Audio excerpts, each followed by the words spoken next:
बघा की नरेंद्र मोदींचं सरकार देशात आल्यानंतर 2014 पासून देशातल्या राजकारणाची स्थितीच बदलली गेली। जे लोक भाजपच्या विरोधात आहेत या भाजपच्या राज्यातल्या सत्तेत असेल की केंद्राच्या सत्तेच्या विरोधात असेल त्यांना एन केन खोटे आरोप लावून त्यांना जेलमध्ये टाकण्याचं हा एक प्रयोग मोठ्या प्रमाणात देशामध्ये झाला। पर्यायानं महाराष्ट्रामध्ये झाला।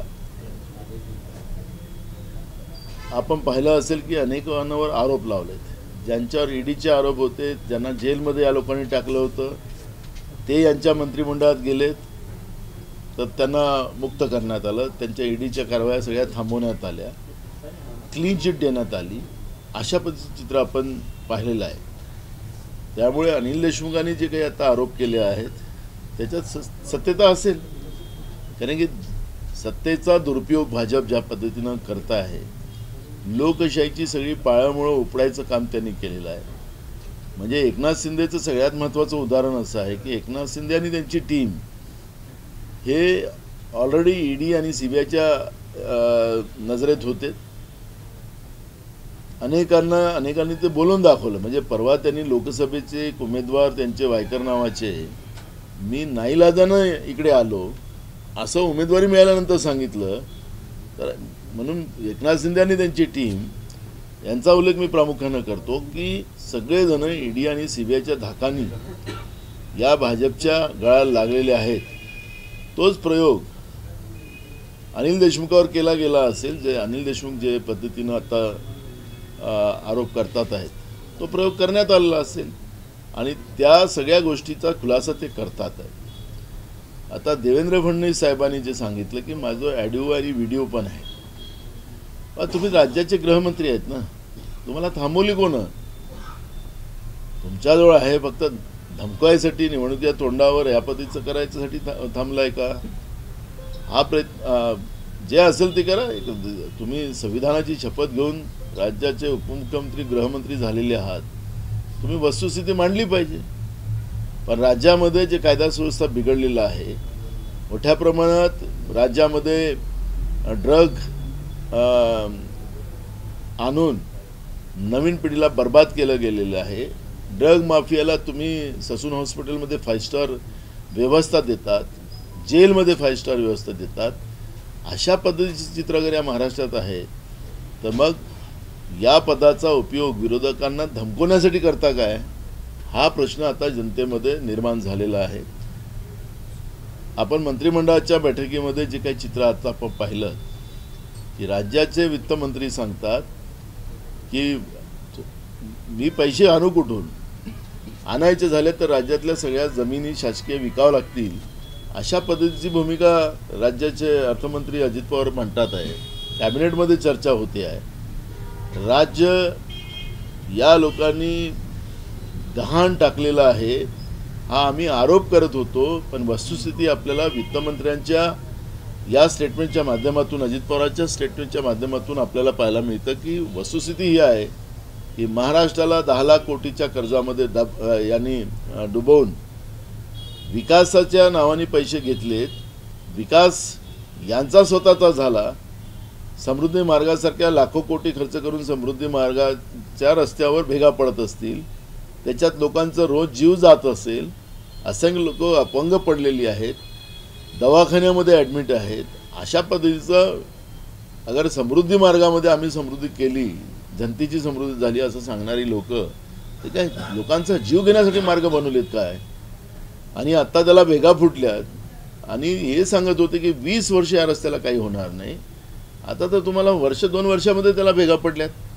त्यामुळे भ्रष्टाचाराचं प्रमाण किती मोठं असेल याचा अंदाज आहे। विधानसभेत आम्ही ही भूमिका मांडली, पण सरकारला 3 तोंडाचं जे सरकार महाराष्ट्रामध्ये आहे, या सरकारमध्ये स्पर्धा लागलेली आहे की कोण जास्त पैसे खातो, कोण राज्याची तिजोरी जास्त लुटते, त्याच्यावरची जी स्पर्धा चाललेली आहे। एकनाथ शिंदे असतील, देवेंद्र फडणवीस असतील किंवा अजित पवार असतील, हे सगळे मिळून ज्या पद्धतीनं राज्याला ओरबडून टाकलं राज्य कर्जामध्ये डुबवून टाकलं आणि राज्याच्या जनतेवर महागाई लादली आणि म्हणून या सगळ्या विषयाला डायव्हर्ट करण्यासाठी या पद्धतीचा ऑडिओ आणि व्हिडिओ आहे असं ते सांगण्याचा जे अयशस्वी प्रयत्न करताय महाराष्ट्राची जनता यांना ओळखून आहे. महाराष्ट्रामध्ये नैसर्गिक आपत्ती मोठ्या प्रमाणात आज आहे. भंडारा गोंदियापासून तर कोल्हापूरपर्यंत जिकडे तिकडे पाहिलं तर पुराची परिस्थिती आहे. महाराष्ट्रामध्ये काही भागामध्ये अजून पाऊस नाही आणि काही भागामध्ये अतिपावसामुळे सगळी पिकं नाहीसे झालेली आहे. अजूनपर्यंत सरकारने साधा सर्वेसुद्धा सुरू केलेला नाही. शेतकऱ्यांच्या आत्महत्या मोठ्या प्रमाणात वाढत चाललेल्या आहेत. म्हणजे शेतकरी विरोधी धोरण जे राज्य सरकारचं आहे तेही याच्यातून स्पष्ट होते. नोकर भरतीच्या मुद्द्यामध्ये आपण पाहिलं, आताच ते केसरकर सांगतात की आम्ही सगळ्या जिल्ह्यांनी आता शिक्षकाच्या भरत्या करू. आम्ही इतक्या दिवसात सांगतो की लाखो पदं शिक्षकाचे खाली आहेत, नॉन टीचिंगचे पदं खाली आहेत, ते तातडीनं भरा. शाळा सुरू झाल्यात, शाळेमध्ये शिक्षक नाही, पूर्ण शैक्षणिक व्यवस्था राज्यातली संपलेली आहे. पण सरकार या पद्धतीच्या घोषणा करणार, पुन्हा निवडणुकीच्या आचारसंहिता लागणार आणि कर्मचारी भरतीच करणार नाही, अशा पद्धतीचं जे चित्र चाललेलं आहे हे भयावह आहे. आणि म्हणून हे जे महाराष्ट्रातलं महायुतीचं सरकार आहे, भाजप प्रणीत सरकार जे आहे, याच्यापासून मुक्त व्हावं अशी लोक देवाला पाण्यात ठेवून प्रार्थना करतात. असं चित्र आज महाराष्ट्रामध्ये आहे. बावनकुळेंनी म्हटलेलं आहे की महाराष्ट्र अस्थिर करण्यासाठी 68 लोकांची एक टीम महाविकास आघाडीनं तयार केलेली आणि ते वेगवेगळ्या सेक्टरमध्ये जाऊन लोकांमध्ये संभ्रम निर्माण करतात. ते त्यांचा प्रयोग सांगतात आहेत. डॉक्टर मनमोहन सिंग साहेबांचं जे सरकार होतं ते देशाच्या हितासाठी होतं. देश मुख्य प्रवाहात आणण्याचं काम डॉक्टर मनमोहन सिंग साहेबांनी केलेलं होतं. पण त्या सरकारला अस्थिर करण्यासाठी जे काही भाजपने प्लॅन केलेले होते त्याचा अनुभव ते सांगतात आहेत. यांच्याच मंत्रिमंडळात त्यांचे तिघांचे तोंड 3 भागाला आहेत. तर आता तिथं आम्ही अस्थिर करायला गेलो यांच्या कॅबिनेटमध्ये. म्हणून परवा म्हणत होते की महाआघाडीमध्ये 10 मुख्यमंत्री आहेत आणि आकडे कसे सांगितले त्यांनी तुम्हाला बघा. त्यांचं 3 काँग्रेसमध्ये, 3 शिवसेनेमध्ये, उबाटामध्ये आणि 3 शरद पवारमध्ये, तर 9च होतात. ते तर म्हणले 10. आकडे पण नाही सांगतायत. त्यामुळे ते काय बोलतात फालतू लक्ष करू नका. पण मी तुम्हाला सांगत आहे की ही महाराष्ट्रामधल्या ज्या मूळ मुद्द्याला डायव्हर्ट करण्यासाठी भाजपनी जी रणनीती केलेली आहे की जनतेचे मूळ मुद्दे बाजूला सारा. तरुणांच्या बेरोजगारीचा प्रश्न असेल, शेतकऱ्यांचे प्रश्न असतील, शेतकऱ्यांचं कर्ज माफ झालं पाहिजे. मी केंद्राचं बजेट येण्याच्या पहिले आम्ही सांगितलं की आमची अपेक्षा आहे की त्या देशभरातल्या मुठभर उद्योगपत्यांचं लाखो कोटीचं कर्ज तुम्ही माफ केलं. जवळपास 24 लाख कोटीचं कर्ज माफ केलं नरेंद्र मोदीच्या सरकारने गेल्या 10 वर्षामध्ये. तर शेतकऱ्याचं लाखो कोटीचं शेतकऱ्यांचं कर्ज माफ करावं ही अपेक्षा आम्ही ठेवली. केंद्र सरकारने कर्जमाफी केली नाही आणि म्हणून आता आमचं जे तेलंगणातलं सरकार आहे त्यांनी सरसकट शेतकऱ्यांचं कर्ज माफ केलं. तसंच महाराष्ट्रातल्या शेतकऱ्यांचं कर्ज माफ व्हावं केंद्र सरकार करत नाही, राज्य सरकारने करावं ही भूमिका काँग्रेस पक्षाची आहे. हिंदी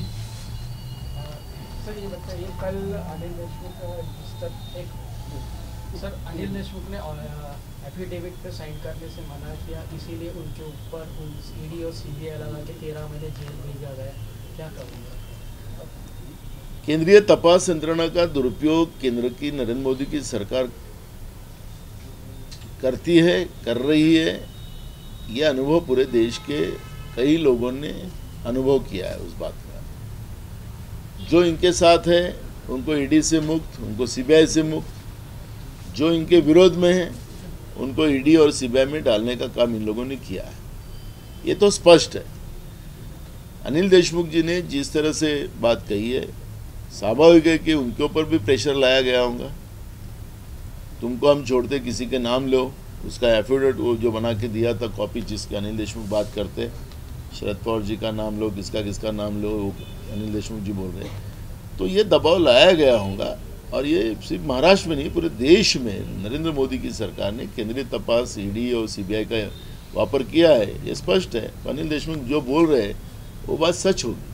कल देवेंद्र फडणवीस ने ये भी कहा कि उनके पास शरद पवार उद्धव ठाकरे की जो बातचीत है उसका ऑडियो वीडियो पूरा उनके पास रिकॉर्ड है, वो वक्त आने पे भी वो खुलासा कर सकते हैं। मुझे देवेंद्र फडणवीस साहब की बड़ी चिंता होती है हमेशा कि वो राज्य के गृह मंत्री है, एक लंबे समय से 5 साल 14 से 19 हो रहे हैं, अभी 2.5 साल से राज्य के गृह मंत्री है। बड़ा यानी इतना लंबा समय राज्य के गृह मंत्री का अनुभव देवेंद्र फडणवीस साहब को है। तो भाई गृह खाते जो डिपार्टमेंट है, ये जो भी कोई लोग हो जो देश के लिए राज्य के लिए बदमाशी करते हैं उनको तो पकड़ना चाहिए। उनके पास ऑडियो वीडियो होते हैं, चुप क्यों रहे? इलेक्शन के मुंह पे इस तरह की बातें कर कर जो मूल लोगों के मुद्दे हैं उसको डाइवर्ट करने का काम ये बीजेपी करती है और वही देवेंद्र फडणवीस जी कर रहे हैं। मुझे लगता है कि आज महाराष्ट्र में जो ड्रग की व्यवस्था बना के रखी, नई जनरेशन को खराब करने का काम इनने किया, उसके बारे में देवेंद्र फडणवीस जी क्यों बात नहीं करते?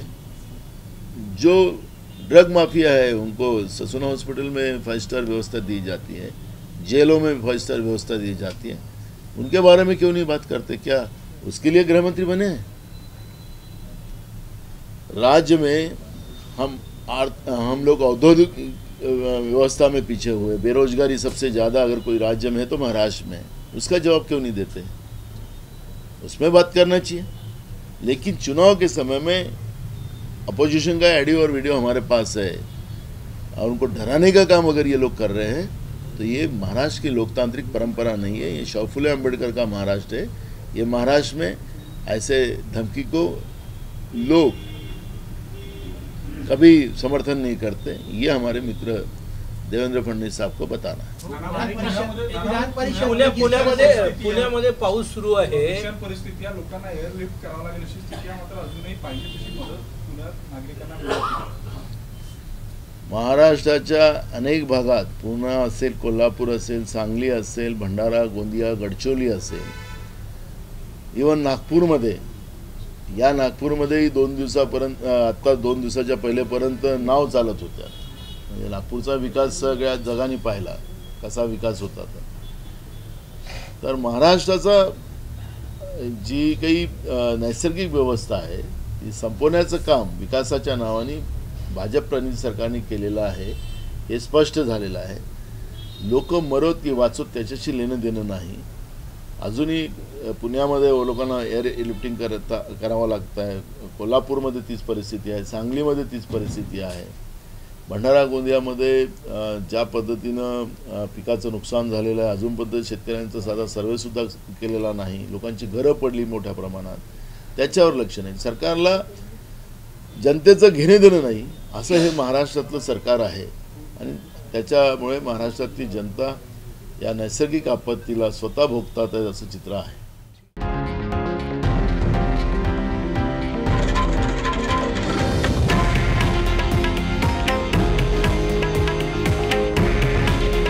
हे आहे देशातील नंबर 1 न्यूज नेटवर्क आणि आपण पाहत आहात TV9 मराठी।